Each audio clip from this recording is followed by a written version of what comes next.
Story 1. A conversation with GF 31F about my 34M appearance has left me a little bit heartbroken, and now I'm suffering in silence. About a year ago, after my marriage ended, I decided to focus on improving my health. I made some significant changes to my lifestyle, built muscle, lost weight, and felt better than I ever had before. With all of this progress, I gained a lot of confidence and decided to start dating again. I met an amazing woman, and we've been together for 6 months now. I'm generally pretty secure with my appearance, but I also realize she's stunning, and logically, I know she's probably dated guys who are more conventionally attractive than I am. I tell her often how beautiful I think she is, and she's very complimentary in return, but the compliments she gives me about my appearance tend to be vague and infrequent.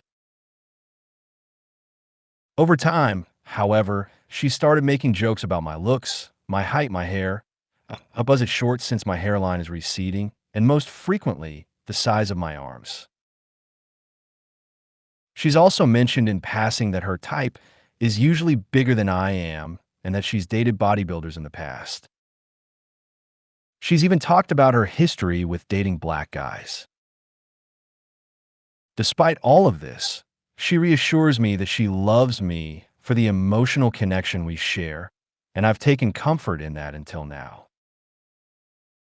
Then, last week, we were talking about my circumcision, which I had as an adult.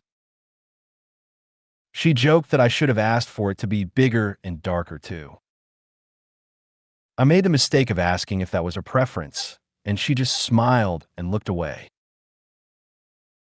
I let it go, but it did bother me, and she noticed. Later, she asked if I was upset, which led to a deeper conversation. She told me I'm the only man she's ever loved, but also said she wished I were taller, had hair, and had bigger arms. She also implied that I'm the least attractive person she's been with. Now, I feel deflated and more insecure than I ever was before I started my fitness journey. I've become obsessively focused on my diet and exercise, and I'm struggling with how to move forward.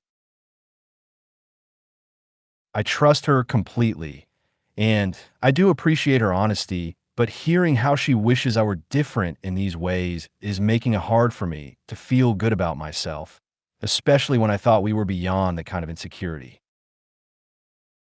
I know I need to talk to her about this, but at the same time, I feel like the damage has already been done.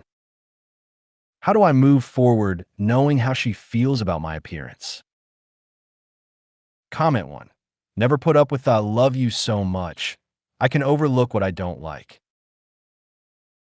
Comment 2.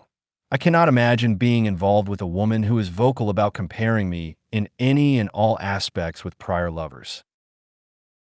That's low emotional IQ and disrespectful to both you and herself. After all, she chose you. Comment 3. Why are you suffering in silence? She sounds like an awful person. Break up with her. Comment 4. Last week we were talking about my circumcision, which I had as an adult, and she joked that I should have asked for them to make it bigger and darker as well. I mean, this is truly vile. Even as a joke, it's just a really reprehensible and ick thing to say. That she said it with a straight face worries me, but then again, this has been a trend of her taking chips at you for a while now. I mean, do you go on? I don't know that you can hope to come back from here.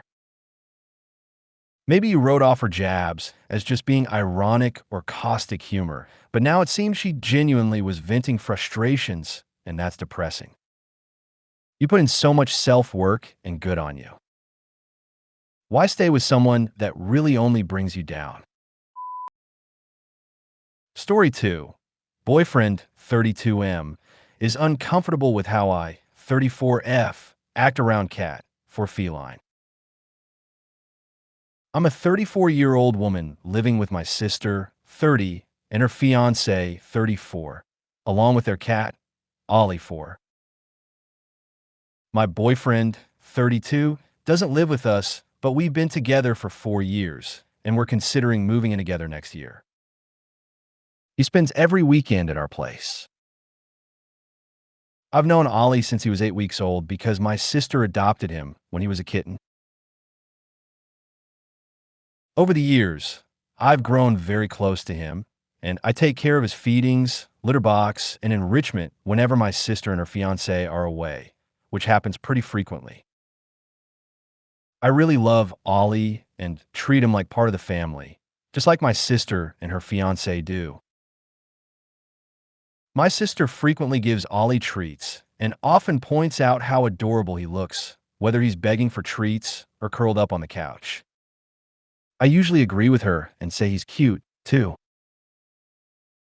This happens around 3 to 4 times a week, give or take. Recently, my boyfriend told me that he feels uncomfortable when we talk about how cute Ollie is. He believed that we're doting on him too much and that he's just a cat. According to my boyfriend, in his culture, pets are viewed more as outdoor animals and shouldn't be given too much attention or affection, especially around children. He said he wouldn't want our future kids to get overly attached to pets. This caught me off guard because I've always considered pets part of the family, and he's known this about me from the start. I don't think we're overly obsessed with Ollie, but I'm open to hearing if I'm wrong about that. My boyfriend has asked me not to express my affection for Ollie in front of him so that he doesn't feel awkward when he chooses not to chime in. I enjoy expressing my love for Ollie and agreeing with my sister when she points out how cute he is. But I don't know how to convince my boyfriend that this is normal behavior and that he doesn't need to comment on it. Should I just let this go, or is there a compromise I can suggest? Comment 1. For your cat's sake, do not date a mid-30 guy who is jealous of your cats and will teach your kids not to be attached to them. It never stops there. He will likely try to make you choose between him and them eventually. You need to be with someone who is on the same page on how to treat your cats. Accepting anything less is doing yourself and your cats a disservice. Comment 2. He's not allowed to ask you to ignore a cute cat in his presence. LMAO, what is he, the king? It's not even his house. If he's uncomfortable, he doesn't need to come over. It's a red flag for me when someone is indifferent towards animals, especially affectionate ones that are pets. Also red flag that he's expecting to raise possible future children to be the same way. My heart is so warmed every time my children are sweet and playful with our cats. I cannot imagine purposely teaching them to treat them like they aren't part of the family. Comment 3. Not liking pets is a no for me. Bye next. Story 3. I, 28F, can hear my 75 plus F neighbor crying very loudly most nights of the week. My partner and I bought our semi-detached house earlier this year, and we made an effort to introduce ourselves to our new neighbors. Most of them were kind, but there's one elderly neighbor who really stands out in my mind.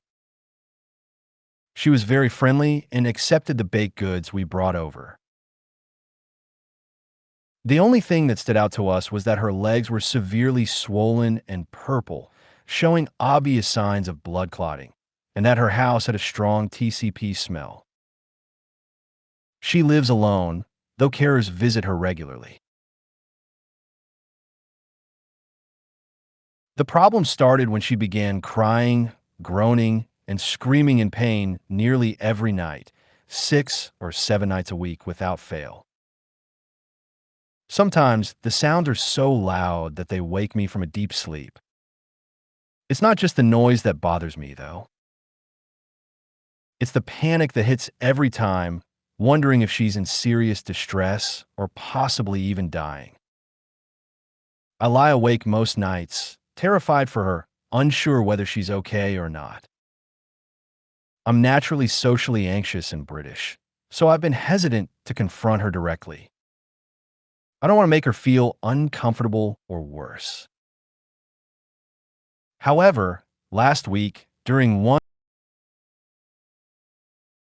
particularly loud and terrifying episode at around 4 a.m., I called the police and asked for a welfare check.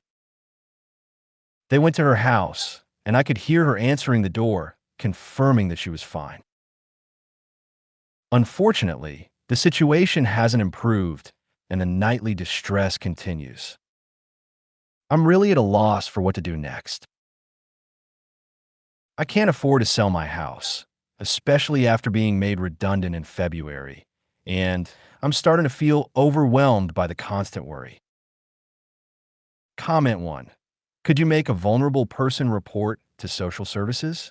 You can usually find out how to by Googling your area and adult social services. Comment 2. It sounds like dementia. You might connect with one of the caregivers or do a welfare check. Comment 3. Oh dear, that sounds absolutely heartbreaking. I guess it's hard to ignore such constant distress. It really is a tricky situation, needing to balance your concern with her potential discomfort, but reaching out to adult protective services or social work seems like a really thoughtful next step. And, even if it feels a little awkward, just knowing you're helping could bring you some peace of mind and maybe even a little less worrying at night. My daughter's been having similar anxieties, and it's been rough, but I'm certain this can also be resolved, and just knowing you're helping could bring you some peace of mind and maybe even a little less worrying at night.